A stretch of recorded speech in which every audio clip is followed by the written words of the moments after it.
तो फिर आ गए। तुम बात क्यों नहीं मानते? तुम जंगल में इस तरह क्यों भटक रहे हो विक्रम? राजमहल लौट जाओ और आराम की जिंदगी बिताओ, सुन लिया ना? मैं तब तक नहीं जाऊंगा जब तक मेरा काम नहीं पूरा हो जाता, और तुम मेरे साथ चलोगे वरना। अच्छा ठीक है, चलता हूँ मैं, लेकिन मेरी शर्त याद है ना तुम्हें? मेरी एक कहानी सुननी पड़ेगी तुमको, और वो भी इस यात्रा में। और हाँ, तुम बीच में कुछ नहीं बोलोगे, वरना मैं अपने पेड़ पर वापस लौट जाऊंगा। मैं तुम्हें दो ब्राह्मण भाइयों की कहानी सुनाता हूँ, जो अपने पिता के साथ मगध शहर में रहते थे। उनके पिता बड़े ही धार्मिक विचारों के थे और लोगों के लिए पूजा पाठ किया करते थे। पंडित जी के दोनों बेटे बड़े ही प्रतिभाशाली थे। राम बड़ा था और वो मिट्टी छूकर या सूंघकर बता देता था।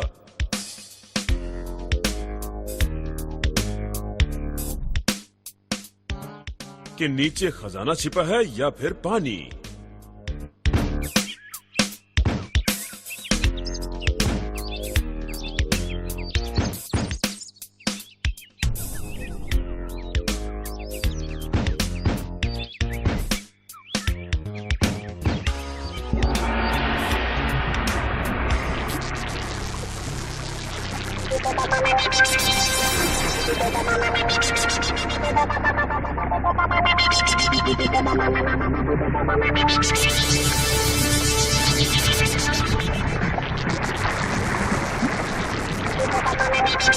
अपनी इसी प्रतिभा से वो लोगों को जानकारी देता और बदले में उसने काफी पैसे भी कमाए।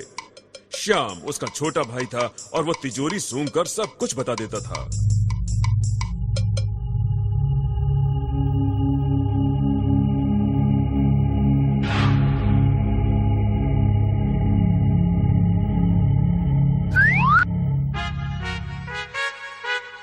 लेकिन एक बात जिसकी सबसे ज्यादा चर्चा थी, वो ये कि वो महिलाओं को मात्र देखकर ही उनके विषय में सब कुछ बता देता था।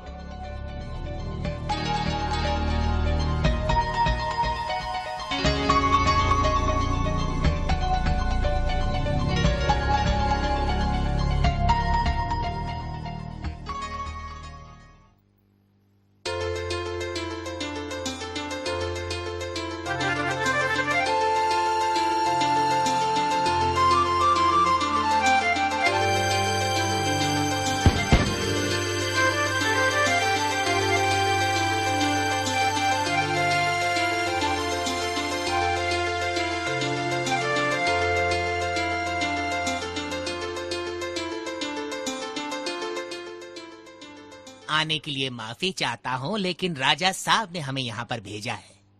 राजा साहब, क्या हमसे कोई गलती हो गई? नहीं नहीं, घबराओ मत, खबर बहुत अच्छी है। राजा साहब आपके बेटों को दरबारी बनाना चाहते हैं। वो चाहते हैं कि दोनों कल ही दरबार में आ जाएं। महाराज ने काम के लिए बुलाया है। वाह, हमारे तो भाग्य खुल गए। सही कहा। राजा साहब से कहना कि कल हम उनके दरबार में जरूर हाजिर होंगे।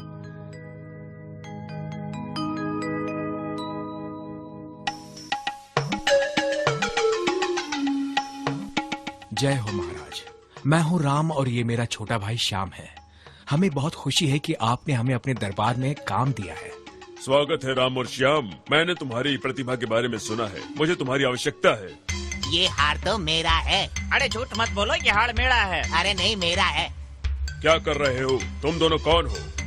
दुहाई हो महाराज, मैं हूँ साधुमल, एक सौदागर, और ये हार मेरा है महाराज। नहीं महाराज, मैं हूँ सेवक राम, मैं भी सौदागर हूँ और ये हार मेरा है। चुप रहो, तुम झूठ मत बोलो, ये हार मेरा है, मेरा। अरे झूठ मत बोलो, तुम बड़े बेईमान हो। ये हार तो दरअसल मेरा है। बस झगड़ा बंद करो अब, वरना मैं तुम दोनों को जेल में डाल दूंगा। नहीं महाराज, ये हार मेरा है। मैंने कहा चुप रहो। राम और श्याम, अब होगी तुम्हारी परीक्षा। मामला टेढ़ा है। क्या तुम बता सकते हो कि यह हार असल में किस व्यापारी का है? कोशिश करता हूँ महाराज। क्या मैं तुम्हारे दोनों हाथ देख सकता हूँ?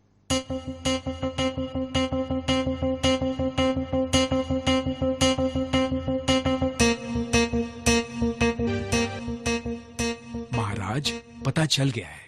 पहले आप दोनों मुझे ये बताइए कि आप चंदन के व्यापारी तो नहीं हैं? नहीं, जी, हम हुजूर। नहीं हैं। फिर तो ये बात साफ है कि आप दोनों झूठ बोल रहे हैं, क्योंकि ये हार आप दोनों का ही नहीं है।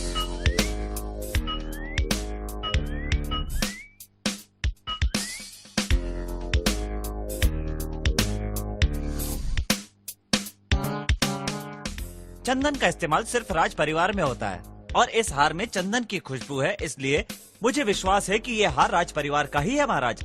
अब तो हमने अपनी काबिलियत साबित कर दी है ना महाराज।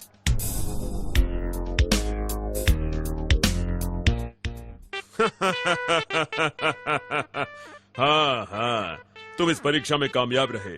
ये दोनों मेरे ही आदमी हैं। मैं परीक्षा लेना चाहता था कि तुम में वाकई प्रतिभा है या नहीं। मुझे खुशी होगी अगर तुम मेरे दरबार में शामिल हो जाओ। बहुत खूब। ये तो कमाल है। यकीन नहीं होता। महाराज की जय हो। उज्जैन के राजदूत आए हैं महाराज।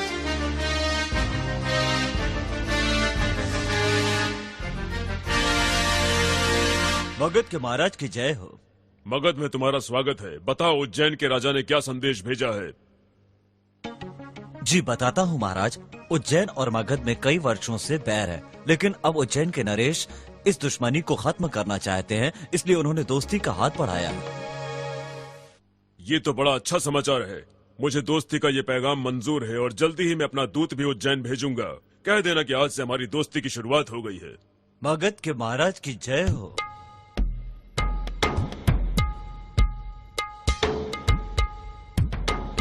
राम और श्याम, मुझे उज्जैन के राजा पर विश्वास नहीं है। तुम दोनों उज्जैन जाकर इस बात का पता लगाओ कि वो चाहता क्या है। हम उस पर विश्वास कर सकते हैं या नहीं? जो ठीक आप है ठीक महाराज, समझे महाराज, हम फौरन वहाँ चले जाते हैं।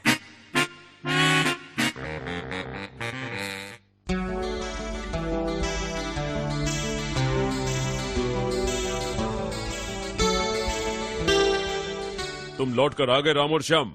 बताओ क्या खबर लेकर आए हो? क्या राजा सच में दोस्ती चाहते हैं? जी हाँ महाराज, उज्जैन के महाराज सच में अपने राज्य के साथ दोस्ती चाहते हैं और इसके लिए उन्होंने अपना दूत भी भेजा है। लेकिन एक बात और है महाराज, वो भरोसे के लायक नहीं है, इसलिए हमारी यही सलाह है कि आप उनके ऊपर पूरी तरह भरोसा न करें।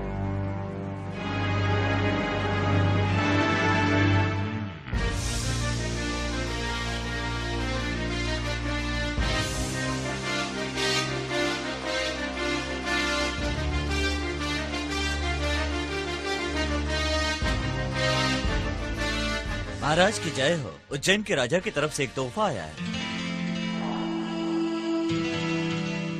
वाह, कितना सुंदर है। हीरे जवाहरात भी चढ़े हैं। बहुत कीमती लगता है। हाँ हाँ, बहुत कीमती है। वाह।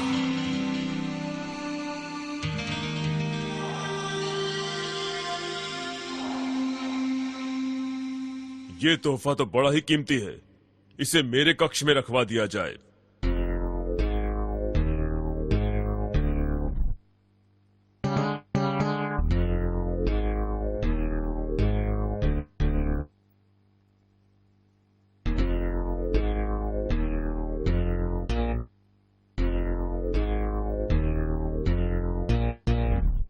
बड़ा ही सुंदर है। कमाल की कारीगरी है।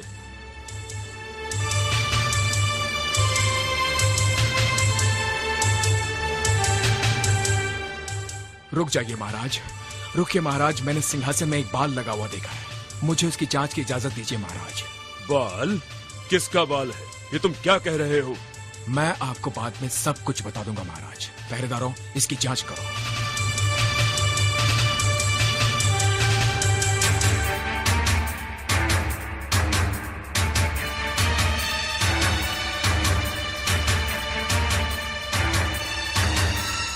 मिल गया, एक बाल मिल गया मुझे। मुझे देखने दो। हे भगवान, ये बाल तो नहीं है, ये लोहे का पतला तार है और ये जहरीला भी है। दोनों भाइयों को राजा ने इनाम दिया।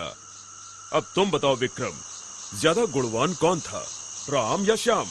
अगर तुमने मेरे सवाल का जवाब नहीं दिया तो मैं तुम्हारा सिर टुकड़े टुकड़े कर दूंगा। दोनों ही बराबर के गुणवान थे बेताल। राम ज्यादा गुणवान था क्योंकि उसने बिना छुए बाल का अंदाजा लगा लिया था और उसने सिंहासन को सूंघा भी नहीं था, इसलिए वो मुझे ज्यादा गुणवान लगता है। बिल्कुल सही जवाब विक्रम, लेकिन तुम समझदार होकर भी बेवकूफ हो, भूल भी जाते हो। तुमने बोलकर मेरी शर्त तोड़ दी है, तो मैं चला।